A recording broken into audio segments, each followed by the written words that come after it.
Yeah.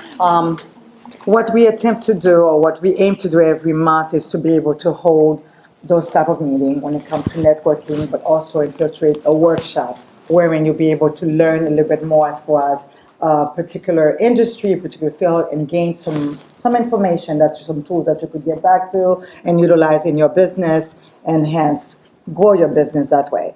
So this month, as a final workshop for the year 2019, we are highlighting one of our own, Mr. Welby Boisrond, and his background is over 15 years in public accounting, data analytics, financial software, education, aviation consultancy, with a variety of services to further your goals and help you establish a foundation for your financial success.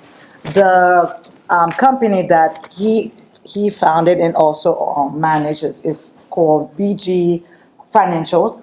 They are there empower individuals such as yourself and your business to do more. So tonight you get a snippet of what it is that they offer. Welby is a great community leader and a wealth of knowledge. Don't take my word for it, as you hear him, and you'll be able to also share, get his business card tonight, and take some time to just reach out to their company and understand what it is that they can help you do. I hope you take something back tonight, but again, it's my pleasure to introduce this fine young man. And his wife is also another business partner and correlate with the business. She's here as well. So we want to introduce Welby Boisrond with you tonight. Hope I did you justice.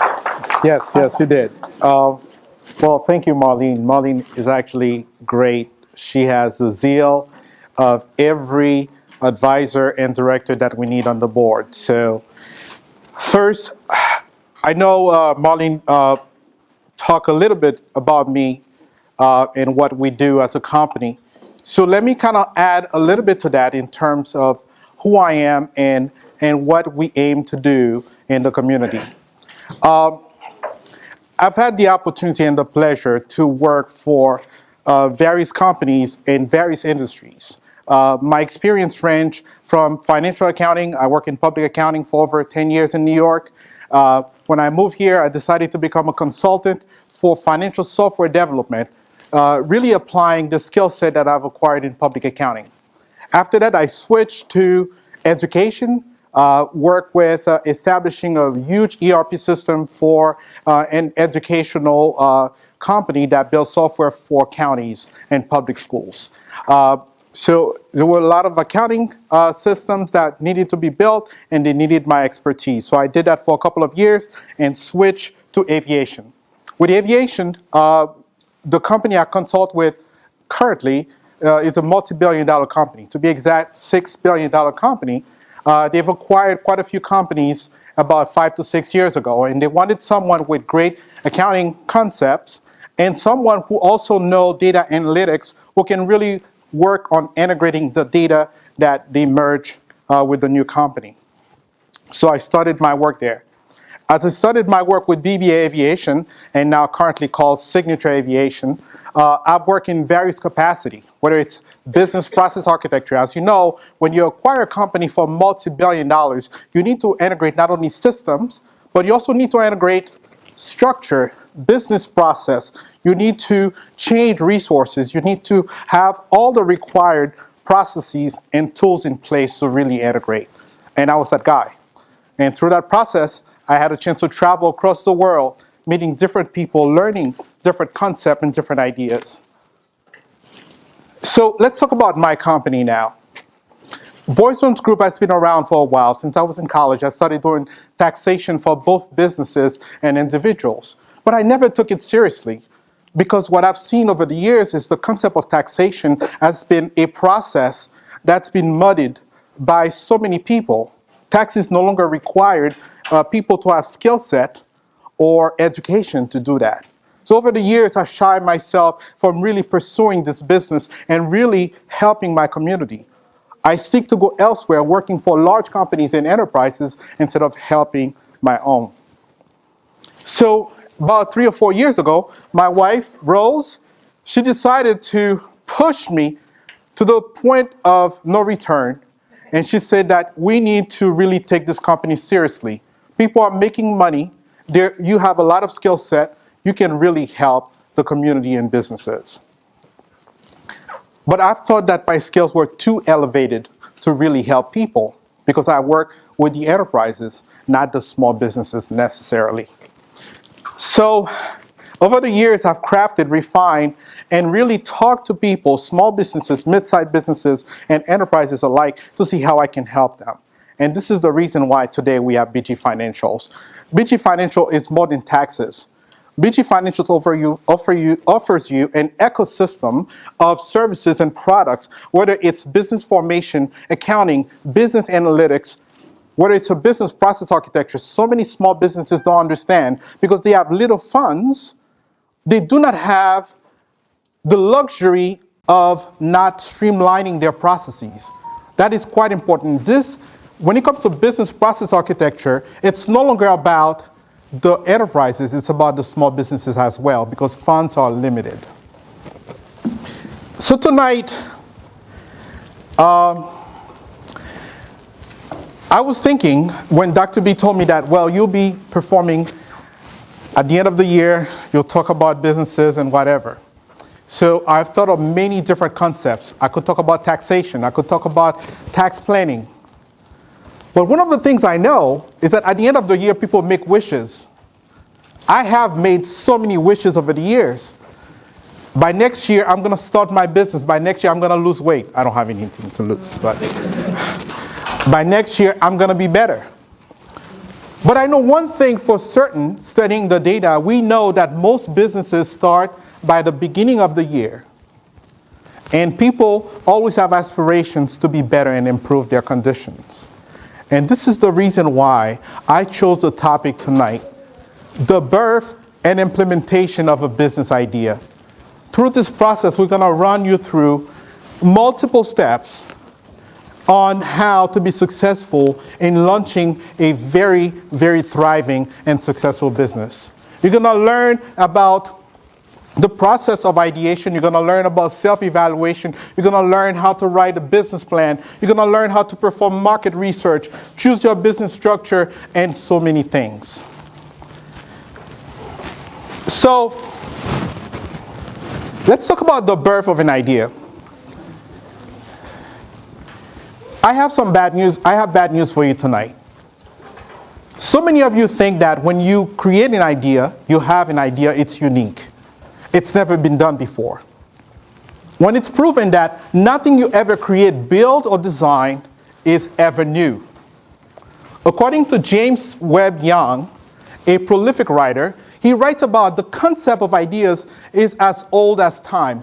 All ideas that you ever create and think has been thought and designed by somebody else.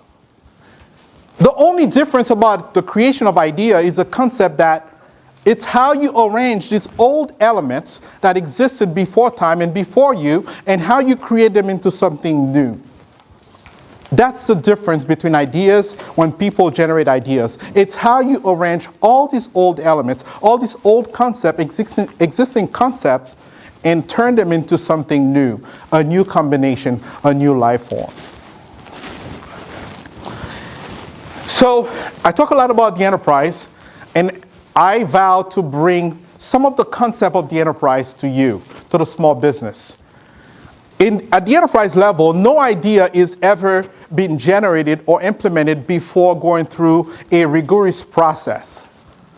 And the process is called ideation. Ideation, really, in a nutshell, is simple. It's a process of hiring, for large enterprises, large companies, they hire a bunch of consultants, they sit in the room, they sit with the business stakeholders, these are the people who have a stake in the idea, and they sit around and talk for months. All their workshops and idea concept or iteration or ideation, it's based under one concept. It's called the design thinking.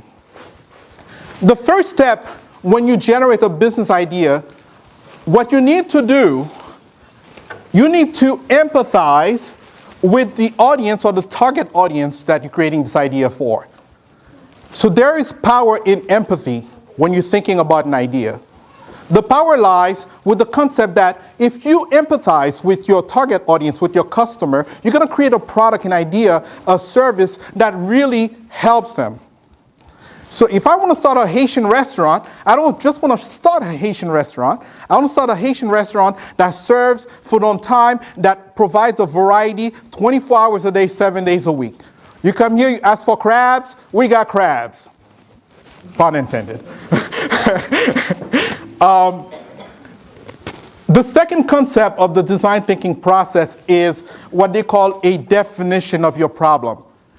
So many times we fall in love with a business idea, we fail to really go through and iterate through the process and define it and see whether or not the problem you're trying to solve, if it really exists. And better yet, has someone else really filled those needs and provided a solution. The core thing about the design thinking process is ideation. This is the concept that as you go through these ideas, you generate more crazy ideas. It doesn't matter how crazy they are. You talk to your peers, you talk to your family. So many times we're so secretive about our business ideas, not knowing that we can benefit from sharing and collaborating with other people. And as you iterate, you ideate, you norm, you create a business idea that is sound. Then you're ready to build a prototype. A prototype doesn't have to be just a product that you really actually have. So for instance, if you want to start a restaurant business, you may want to become a homemade caterer. You cater to your customers by cooking the food at home, and you don't have to have all the appliances and all the comfort you need to build a full-fledged restaurant. And as you sell the food, you collect feedback from your customers to really understand whether or not they really like and enjoy the product that you're serving them. And once you do so, then you're ready for the full-fledged implementation of your vision and your idea. So, what happened when you fail to go through this process? The consequences are very dire. According to the SBA, about 50% of all small businesses will fail within the first year. 50%. So half of the room here will have an idea and they will fail. Another 95%, up to 95% actually, will fail within the next 5 years. That's a scary proposition, a scary outcome. So you need to plan. So let's think about this, right? We've generated ideas, we've iterated through it, we've ideated, and then now we're ready to ask the questions, the tough questions, the me questions, the questions that will really forces you to make decisions whether or not you want to proceed. And I call this process self-evaluation. So one of the key critical things to start a business, you have to be self-motivated. This is what differentiates an employee and a business owner or an entrepreneur. But better yet, one of the questions I really want to ponder on tonight is the concept of whether you are a small business owner or you are an entrepreneur. That's key. In the start, this difference will really determine the level of success in the amplification of your business ideas and how you implement them, right? So small business owners usually have a great idea. They want to start a restaurant. They want to hold their situation steady. And they only want to think about things they can manage daily to weekly, right? And they hold that business with so much sentimental value. I know when I lived in New York, there's a cafe that sell bread, Haitian bread, and they've been the same size since I've known them for over 30 years. Now, an entrepreneur, on the other hand, have big ideas. Let's think about Uber. I used to take cabs in New York, and I hated not knowing exactly when a cab will come in. But somebody had a big idea. What if we were to go against all the cabs and the TLC and then all these companies that provide services and provide a platform where the user can really estimate their time of arrival. They can see exactly where the driver is at. They know exactly how to plan their days. That's an entrepreneur mindset. And they love risks. If we take Uber again as an example, you'll find that Uber has been going through a lot of legal challenges. They just got sued recently. So they love risks. And an entrepreneur mindset doesn't think in terms of the daily and the weekly concept. They think ahead 6 months, a year, and so forth. And one of the things they really focus on is the concept of scaling. So I provided this matrix as a way to really draw the difference between a small business owner and entrepreneur. And there are a couple of key points that I'm going to touch based on. When you start a business, whether you're a small business entrepreneur or a small business owner, you need to understand the primary motivation. For a small business owner, their primary motivation is really to make a living. I just want to pay my bill, I just want to pay my mortgage. While an entrepreneur mindset usually wants to solve a larger problem, a big problem. The career objective of a small business owner is usually self-employment. I just want to get a check. While an entrepreneur wants to achieve financial freedom, they want people to work for them. They want top talent to work for them while they go out there, expand, create relationship, and build new ideas. Another strategy, when it comes to business strategy, the small business owner wants to create more sales. They don't care about the customer value. They don't care about the value of the product they're selling. I went to a Haitian restaurant. I had poor service. I went to the owner and talked to the owner, and he told me, I don't know what to do with them. I tell them all the time. They don't listen. I don't know. And I look at him, I said, this is your business, sir. What value are you providing to me besides the food? And he said, I don't know. And he turned around. Value. And we talk about the risk. One of the things that really differentiate a business owner and an entrepreneur is the concept that they don't just want to hire people to work for them. Because when you just hire people to work for you, you're hiring talents at lower market rate. And what happens is that you become a slave to the business to supervise these talents. An entrepreneur mindset really will pay for top talent, and they free themselves so they can go out there and really expand and build the business and build an enterprise. So there are a couple of other things you can see here, but we don't have time to talk about it. The second question in the self-evaluation process is, do I enjoy challenges? Having a business, starting a small business or an enterprise takes a lot of challenges. According to a recent survey by the SBA, these are some of the top challenges that businesses will face. Lack of capital, cash flow, marketing, advertising, time management, recruiting and retention of employee, administrative work, and so forth. So know whether or not you're ready to take on that challenge. Am I a problem solver? If you have a small business, what problem are you solving? And I'll tell you why it really is critical to have an innovative mindset in your business, whether you're a small business owner or an entrepreneur. About 82% of businesses surveyed by McKinsey. McKinsey is a data analytics firm, and I've worked with them a couple of times. And about 80% of customer surveys, business owners surveyed, they mentioned that about 72% of them failed or not really capture the greatest opportunities that were presented to them because they really did not think innovatively. They don't think innovatively. They follow the regular process that's been laid forth by their predecessors. And what this amounts to is that so many of them don't even think innovatively, but what they do, they don't learn from their past to really go ahead. You need to build on the failures of the past to really propel yourself and your business. Maybe one of the key points that a lot of business owners and entrepreneurs need to ask themselves is really understanding their strengths and weaknesses. There's a concept in business, and a lot of you probably study this, and also in marketing, called SWOT analysis. A SWOT analysis is a four-quadrant process that really attests or tests your strengths, weaknesses, opportunities, and threats. As a business owner, you need to perform the SWOT analysis for yourself and your business, even for the top talents that you need to work into your business.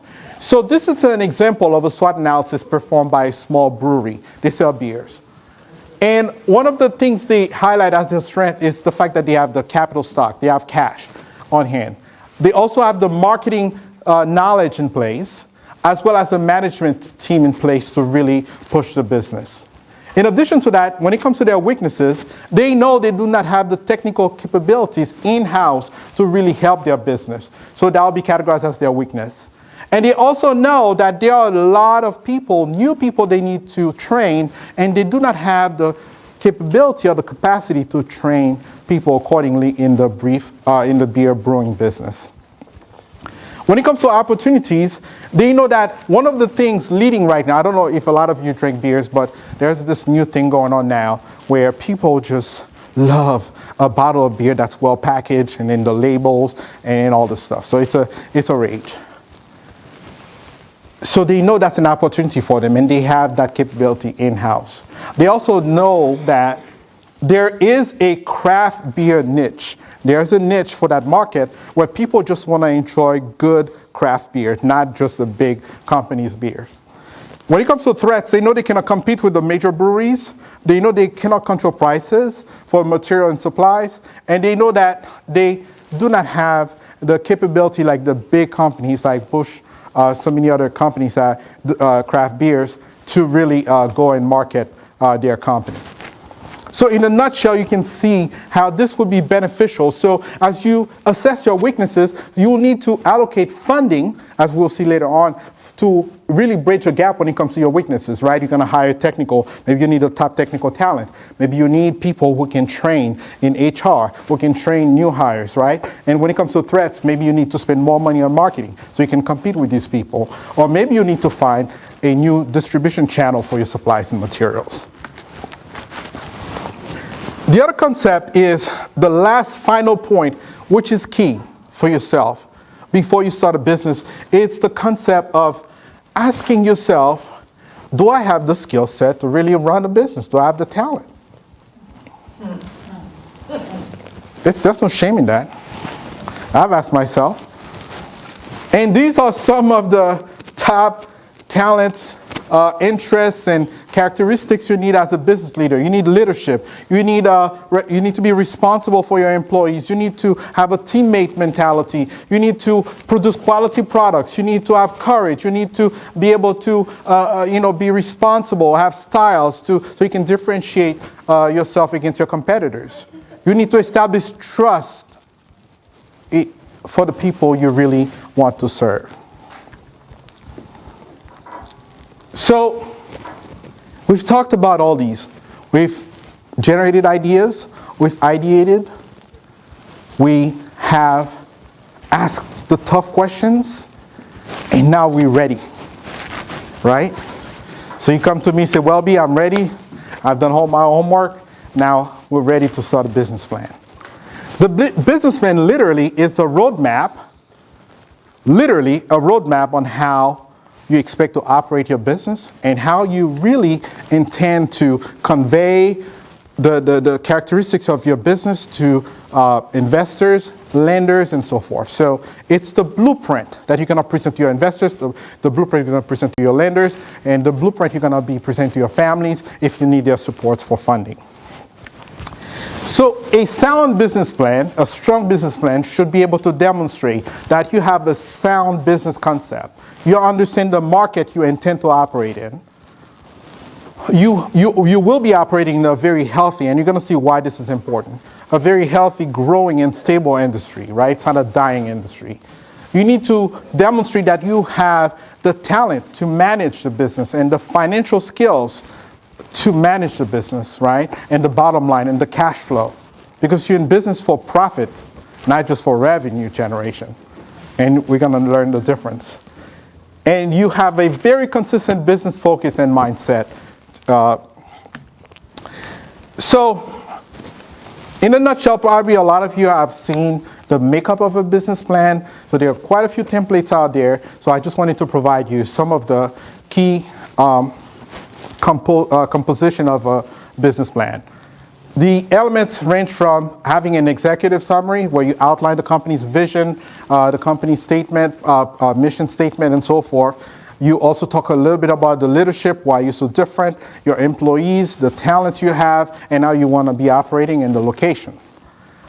And you also talk about the products and services you intend to provide to your lead customers.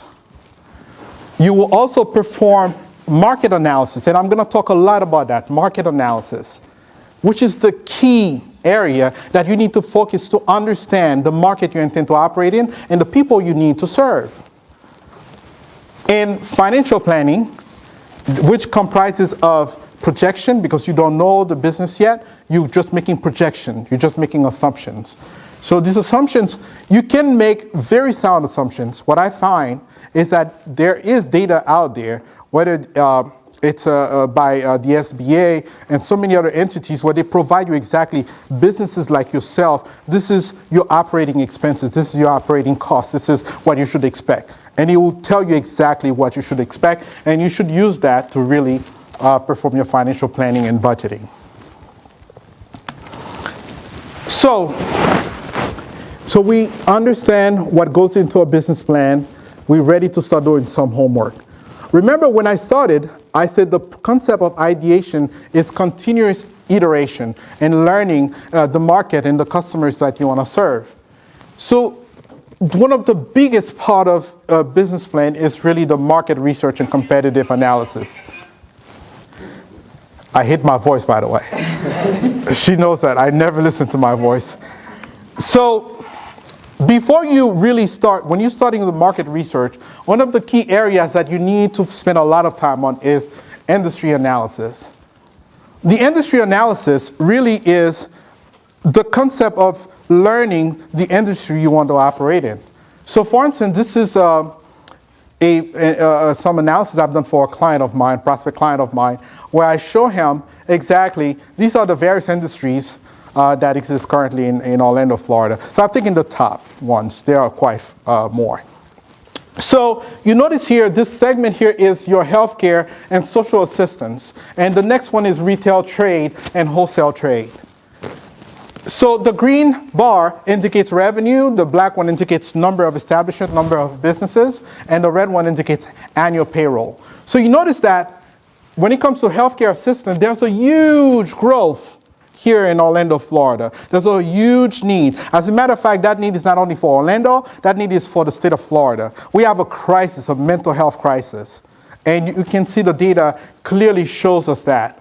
And you also see that when it comes to annual payroll, it's probably competitive with some of the other ones. So you don't need to pay employees a lot of money to really support your business. And when it comes to number of establishments, you have quite a few. So that may indicate that you probably need more to really saturate that market or to really fulfill the needs of the segment that you want to fill. The same goes with retail trade. You can see there's a huge growth, a lot of revenue, fewer establishments, and in low margin on payments, on payroll.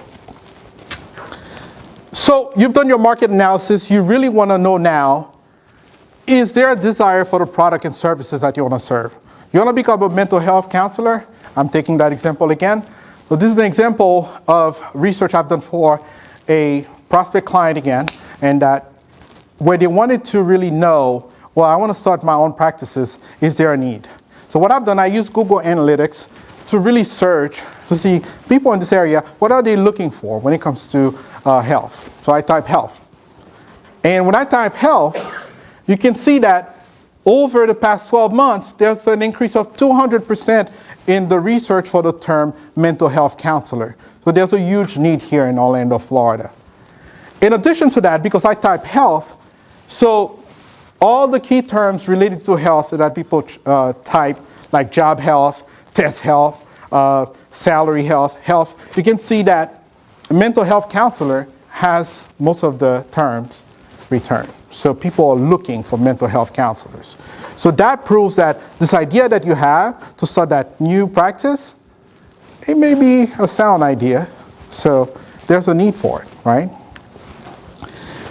The other thing about market research is understanding what the population, the segment that you want to serve, where are they? Where do they reside? So this graph here, this map here shows you, for instance, I'm looking for Haitian population. So I found this website and this company that have done a lot of research on Haitian population migration. And you can see the bubbles indicates the size of the population, and the darkest it is, it also indicates how concentrated they are in a certain area.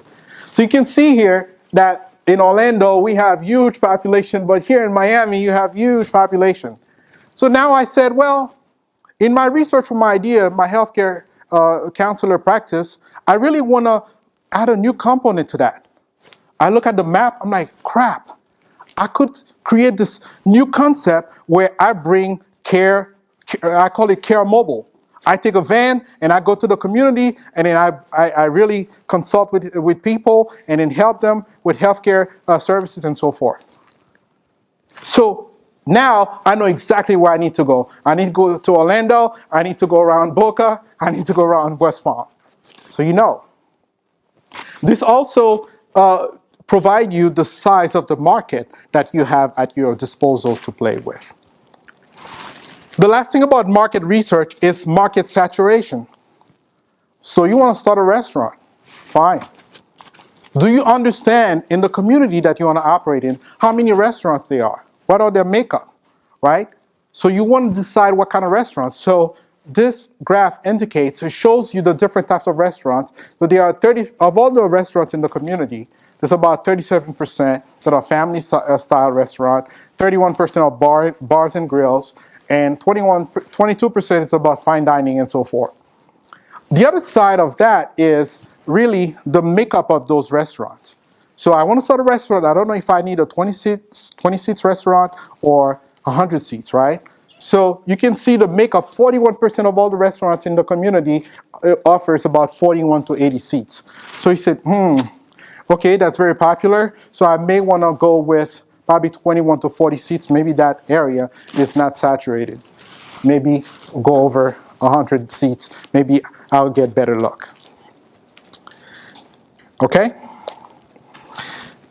So when it comes to market research, one key aspect that's quite important, and I'll tell you a little story about one of my clients down south that I work with, and they came to me and they said, I don't know how to price. Am I pricing right?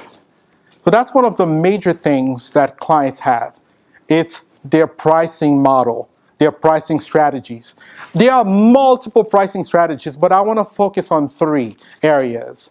It's a competitive-based pricing where you look at your competitors and you see how much you price, and then you price accordingly. There's cost-based pricing, which is where you look at all your activities, and I'm going to show you next slide that talks about cost-based pricing. Customer-based pricing is the pricing for the entrepreneur. The entrepreneur doesn't really care about competitive pricing or cost-based pricing. They care about the value they present to their customers. So customer-based pricing is really about value. So if I want to start a new art place, and I'm an artist, right? And I want to sell art. Arts is a very subjective thing. And it's based on the value of the end user, the buyer. So that would be your customer-based pricing. Now, before I jump to cost-based pricing, let me tell you what story this graph tells you here. So I want to sell sneakers. And I want to know exactly if I want to design these new sneakers, and I want to know how my competitors are selling the sneakers for. So I intend to sell the sneakers for $120, and I go on eBay, I can see that the same style of sneakers are being sold for $105, $110, $115 at different places, Amazon, Walmart. So these are my competitors there, and I can see that their prices vary. The other thing I really want to do, I want to see how many products that fall within that category of the sneakers I want to sell. How many of these products are cheaper, equal price, and more expensive? So that's what the top tells you. It tells you about 310 products are cheaper, 854 products are equal price, and 388 products are more expensive.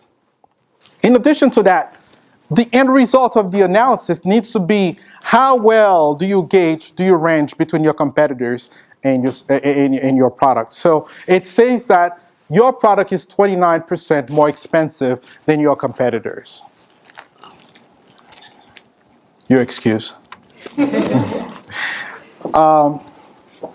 So we talk about cost-based pricing, and this is exactly for your food, your food manufacturing, your restaurants. You need to understand exactly as you building your pricing, what are the factors that come into play, right? So you have your fixed costs, direct labor, so hands that really prepare the food versus the person that's serving the food up front. So you have your variable costs, so materials that you buy to really make the food, right? You have your service cost structure, so these are the people that are serving the food up front, that are receiving the people. You have your product line costing, right? So these are your overhead and all the products that ensues. Your customer cost structure is really how much it takes to acquire a customer and how you break that down into variable and fixed costs.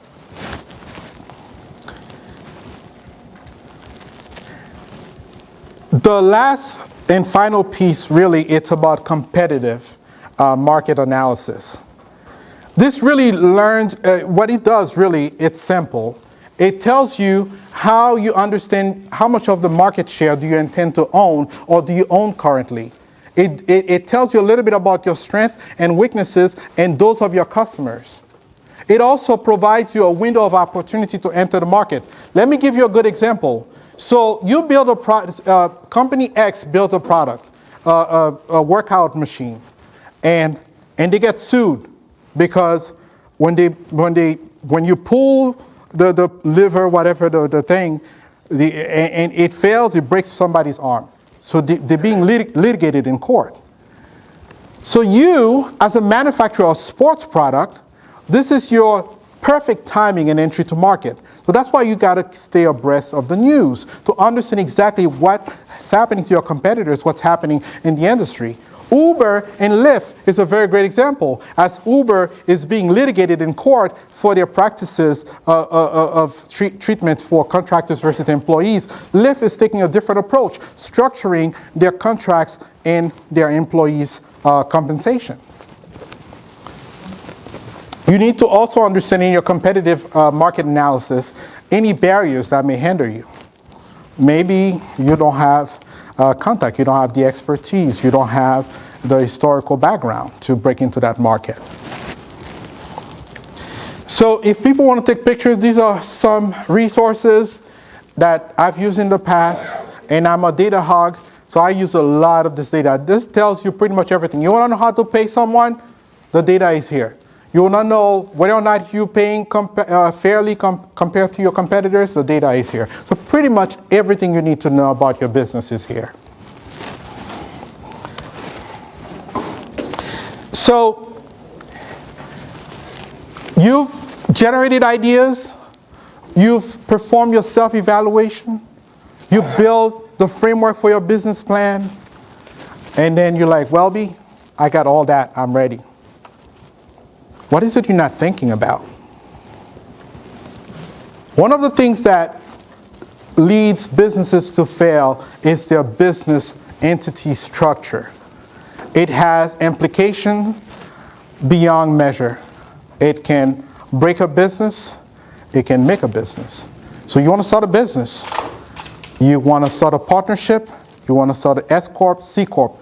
All that has implication. And you need to think about it ahead of time because it does have funding implication. So the way you start your business, you need to understand the structure that you need to place yourself. It's not just about taxes. So really, when you want to choose the proper business entity structure for you, there are quite a lot of factors that you need to consider. The size of your business and operations, the type of your business, how you want to be taxed, right? How you want to share profit, whether you want to pay yourself and have a distribution through a K-1, the degree of ownership and accountability that you want to bring to your partners and yourself, the separation, the legal liability, right? And the funding options as we talk about. So this is another slide. If people want to take pictures afterward, they can. This tells you everything you know in terms of comparing the different business entity structures. So there are considerations that you need to factor in. So the first one is ownership structure, taxation rules, your cut of the profit, how you want to distribute money, accountability and legal protection, and sources of capital. So if you want to be a sole proprietorship, where this is the easiest form of business entity. So you want to just start operating as a business, and then at the end of the year, you file your taxes with a Schedule C, and then you're done. So usually these people have total ownership. They usually exposed when it comes to liability, but their earnings and losses are reported, like I said, on their personal tax return, and all the money goes to the owner, right? The partnership, on the other hand, is a little bit different. So you can be, so if you form a partnership, so you're trying to work with one or more, two or more people in the business. So you need to understand when it comes to taxation rule, there are requirements. So that's one of the aspects that you really need to focus on. So each owner will report their share of the profit on their personal tax returns. But on the other hand, you also need to file what they call a 1065, which is an information return. So you need to account for that in terms of costs and in accounting fee and so forth, right? So when you cut the profit, you can share, you can decide to have an agreement where you share the profits equally or different ways.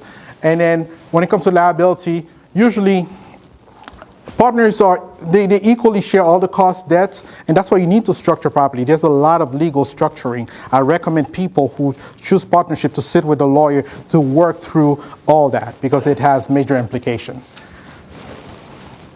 And you can be an LLC and a partnership as well, so you're going to see that. So you can have an LLC and a partnership. A C-Corp, the C-Corp is the most complicated business entity. A C-Corp would be your Microsoft, Google, Apple, and so forth. The C-Corp can support multiple owners, right? And one of the advantages of C-Corp, it allows you to have foreign investors. So if you want to have a business where you want to allow people from Saint-Domingue and the Dominican Republic, Haiti, to invest in your business, a C-Corp will support that, unlike an S-Corp, which is a little bit different. So the C-Corp, as a taxation, is a double taxation entity, meaning that you pay taxes at the C-Corp level, and then you also pay taxes at the personal level as you receive the profit or proceed from the companies. The C-Corp can pay, they can decide to pay salaries to shareholders. They can pay them through dividends, as well as the sale of the shares. The advantages of a C-Corp, they are treated as a legal entity, so you are covered when it comes to a liability standpoint. And the greatest advantage of a C-Corp is, as I mentioned, is the access to capital. So you can have multiple investors. You can issue shares and stocks to investors all across the world. The S-Corp shares similar attributes with the C-Corp when it comes to ownership structure, but the ways different really is when it comes to taxation. So an S-Corp will issue a K-1 through the distribution of proceeds to the shareholders, and then you'll file that through your taxes and get taxed. K-1s usually are taxed a little bit lower than in your salaries and your W-2s. But there's a test when it comes to the accounting concept where they really, as an owner, if you have an S-Corp, you need to balance your salary and a K-1 distribution to ensure that you don't trigger audits. So when it comes to accountability, you will enjoy the separation, the legal coverage, the legal liability coverage. And the LLC is really a lot of sole proprietorship, a lot of owners, they have an LLC. It's a state designation, and it protects you against liability and so forth. And it can be treated as a corporation where you pass through, you have your distribution to a K-1 and so forth. So you can choose to be taxed differently. So it provides you a little bit of flexibility when it comes to that. All right? And one of the benefits is that it also is it's treated as a separate legal entity, so which provides you the coverage. All right. So you understand your entity. You've created the ideas. you've generated you've had a lot of sessions, and you have a business plan, you've thought through, you talk to your accountant or your lawyer, and they have a business entity structure for you ready. So there are a couple of things that you probably need to know starting a business. There are some requirements when it comes to registration, whether you need to register with federal agencies. If you have patents, trademarks, it's best that you register with federal agencies to really protect your patents and your copyrights and your intellectual properties. Usually the states that you operate in determines exactly what type of forms and obligations that you have in terms of filing. So if you're in the state of Florida and you have a presence, you may have to register. If you want to have a brick and mortar space and you want to be sure that you have all your paperwork in place. For restaurants, for instance, you got to file your occupancy permit and so forth. So there's a lot of implications when it comes to registering with the states. I think when it comes to businesses, Haitian businesses, one of the areas I think a lot of them fail is really the technicality. Applying for all the necessary licenses. A lot of our restaurants are failing just because they're not conforming to the norms and the state regulations. Permits, I'll take $200. Somebody's losing their business for that. Sealing. They want you to have this type of sealing. It'll cost you $300 to get it done, but they don't want to get it done, and they lose thousands and thousands of dollars in return. So that's sad. All right, so let's recap. We've ideated, we evaluated ourselves, we created our business plan, we've done the research, we've created our entity, we have our entity structure, we register with the state. So what else do we need to do? Well, seek funding. The reason why I talk about the business entity structure before the funding is because as you structure yourself, you may decide to structure in a way where you have investors to help you fund the business. So now you have your investors, funding is not adequate, you need additional funding. Well, this is what you do. First thing you need first is really have on a one sheet, just one sheet. You don't need all the extravagant stuff. Usually your business plan would have told you a lot of this already, but if you don't have a business plan, just one sheet. You need to separate, you have an Excel spreadsheet, you separate in two. You have your one-time expenses. So these are the things that I need for first time I start my business. And your monthly expenses. These are the things I'll require to operate my business. So your operating costs versus your one-time startup costs. Right? So this is Joe's Pizza. For Joe's Pizza, they need rent to cover rent initially, the deposit for rent, right? And that may range in thousands. They need improvement costs to ensure that they remodel the restaurants and the kitchen. They need inventory, food on staff, and beverages and so forth. They need to apply for all the licenses and permits. And when it comes to their monthly expenses, they also want to cover rent, employee payroll. Like I have a friend of mine who opens a Central Care in New York, and they require him to have 1 year worth of employee salaries and his own to ensure that he doesn't fail. 1 year worth. So think about these as you ask for funding. Now let's talk about the different types of funding that exist out there. So a lot of business starts with cash. I save some money, and I'm going to start a business. Cash. That's fine. There's also the concept of tapping into your retirement fund. I don't recommend this, but people do it, and they take a gamble. I have a friend of mine who I work with, and she started a Hand in Stone franchise. She cashed out all her retirement funds, and her husband's, they pay the franchise fee in the $200,000. Now today, she lives in D-Land. She has 3 places. So she took a gamble, she became successful. So it works. But sometimes it doesn't work. You can also tap into your investment account. So if you have stocks, investment, you can tap into that. You can also really apply for personal credit or take equity on your home. I do not recommend that, but people do it as well. In addition to the personal way of funding your business, there are some business funding out there that you can seek, right? There is a concept called rollovers for business startups. This is where you take your retirement account, right? If you have a retirement account with over $50,000, I don't know if Orange County will qualify for that because their retirement account is locked in. You cannot use that. Yeah. So, but if you have a 401k, for instance, with over $50,000 or more in the account, you may use that as a collateral to start your business, to fund your business startup, right? So you use it as a collateral. And usually this is great for people with that retirement account. If you are a passive investor, however, you're not going to be active in the business, you usually will not qualify for this. So you have to be an active investor, active owner in the business to qualify for this. There's also the Sba Small Loans. These are traditional loans. You can get up to $5 million in financing, and these are usually well qualified, fit for well-qualified buyers, people with good credit who have a history in business, and they also have a very solid business plan and a healthy down payment as well. So these loans really, I wouldn't say they are hard to get, but there's a lot of paperwork. But they are really bad for people who cannot really prove that they have been successful in businesses, or people who do not have a very steady cash flow or proven record in terms of business ideation or business ideas. So this usually would be great for people who've had proven business records, okay? So I need to emphasize that. I mean, you can get qualified for new businesses, but you need to be able to have all the paperwork in place to qualify. Unsecured loan, you can go to a bank and get about $125,000 in unsecured small business funding. This is usually very helpful for people who don't want limits on how they want to use the fund to grow the business.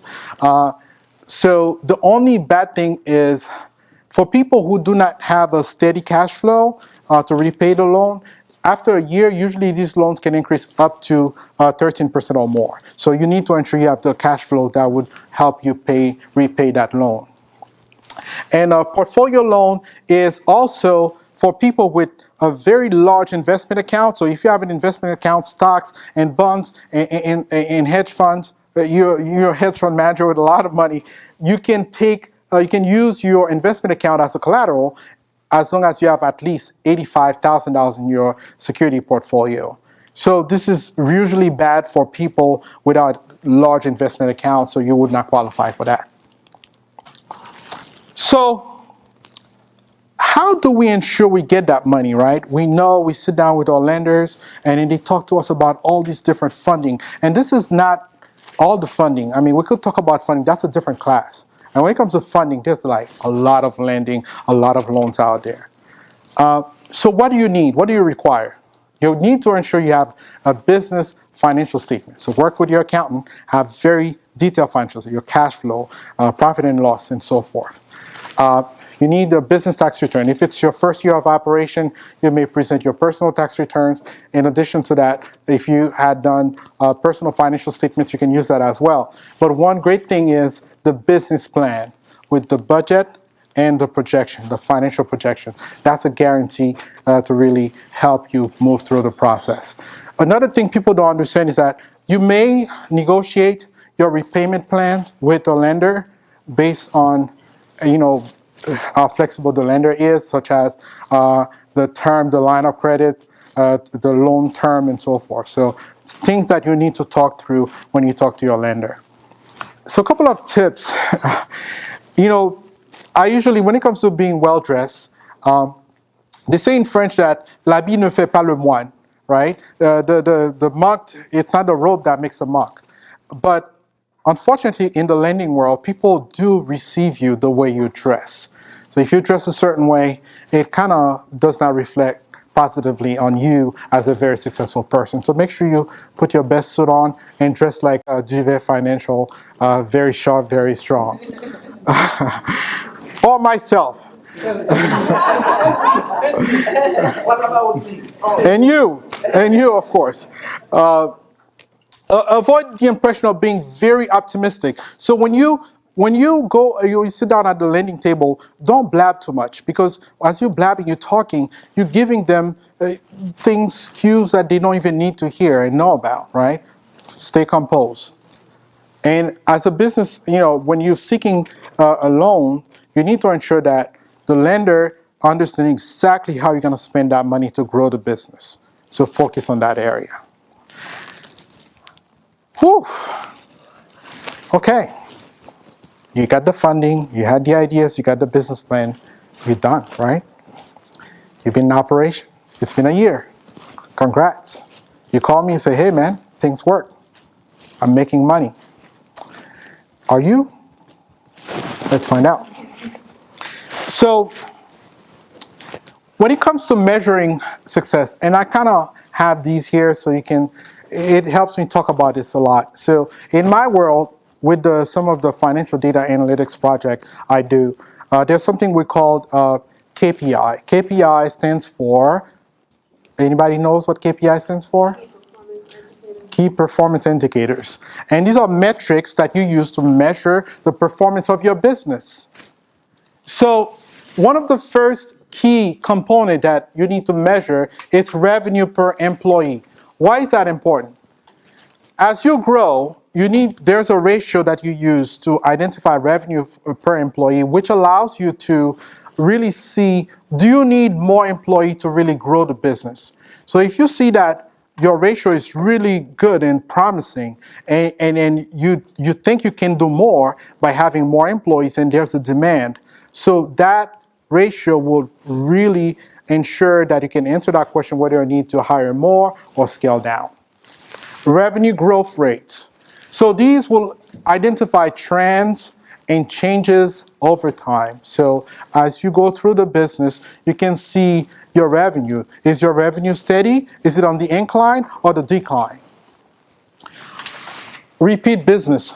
A lot of people don't know this, right? So I work with a lot of restaurants in my personal business, not the consultancy. So when you use a point of sale system, it tells you way more than just processing payments. The modern point of sale system tells you a lot about your customers than you can even imagine. So one of the things I do with clients is really studying their repeat businesses. So you can do analysis by specific customers to see how often do they come back, right? Because you have that data. And this indication really helps you understand whether or not your product or services that you're serving is really interesting, is really keeping your customers engaged. Value. These work hand in hand, right? So value really is whatever you're selling, is there value to it? And the way you can measure value as well is by relying on your repeat customers to know that there is value in the product that I'm selling because my customers always come back. Values also indicates whether or not the people that are running the company, like for instance, the example I gave you about the restaurant I went to, when I told the owner that, hey, your restaurant is, your employees are not serving me right. And he said, well, what do you want me to do? I've told them. That's value. Profitability. This probably is the most important metric. I said the most, I'm putting a lot of emphasis. An entrepreneur doesn't care about revenue very much. An entrepreneur cares about profitability. How profitable your business is after all your expenses, operating expenses, costs, and so forth. Revenue is a false indicator.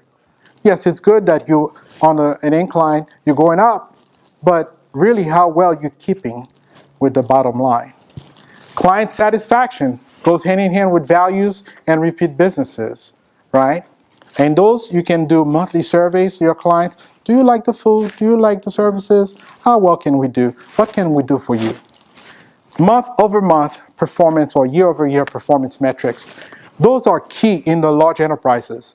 They look at that. It tells you a lot of things about your business. It tells you about seasonality. So if you have a small restaurant, you know that in August, you don't sell very much. If you look at your month over month ratio, you'll be able to tell exactly whether or not the month of August is profitable. Do you need to scale down the number of employees you have serving at the restaurant? Or do you need to increase, right? So that tells you a lot more than you think. Rate of attrition. At the chamber, we started tracking the rate of attrition for our members. It's important to also understand how many customers you're losing. If you don't see a customer coming back, you need to understand why and how many of them do not come back.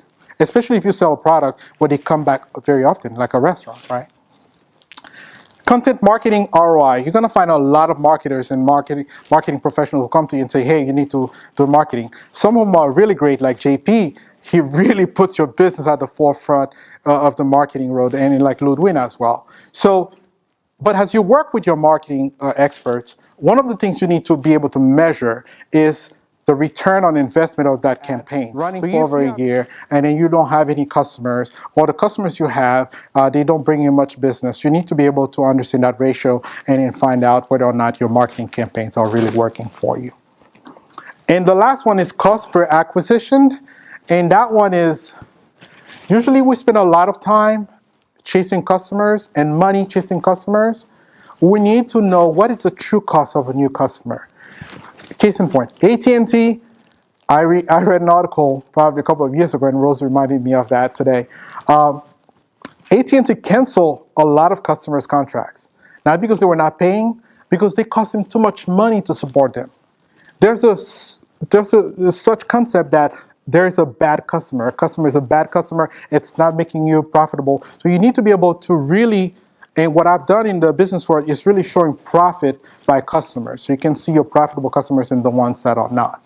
So you need to be able to use that to cut those people that are not profitable. So this is an example of a dashboard. So this is the reason why you don't just want to work with an accountant. An accountant will provide you financial statements, your regular business statements, but a person that understands business, that have all the key concept of business, will provide you much more. So when I talk about business analytics, a lot of businesses think, well, I can't afford this. I'm a small business. I don't want to pay for this. This is too much.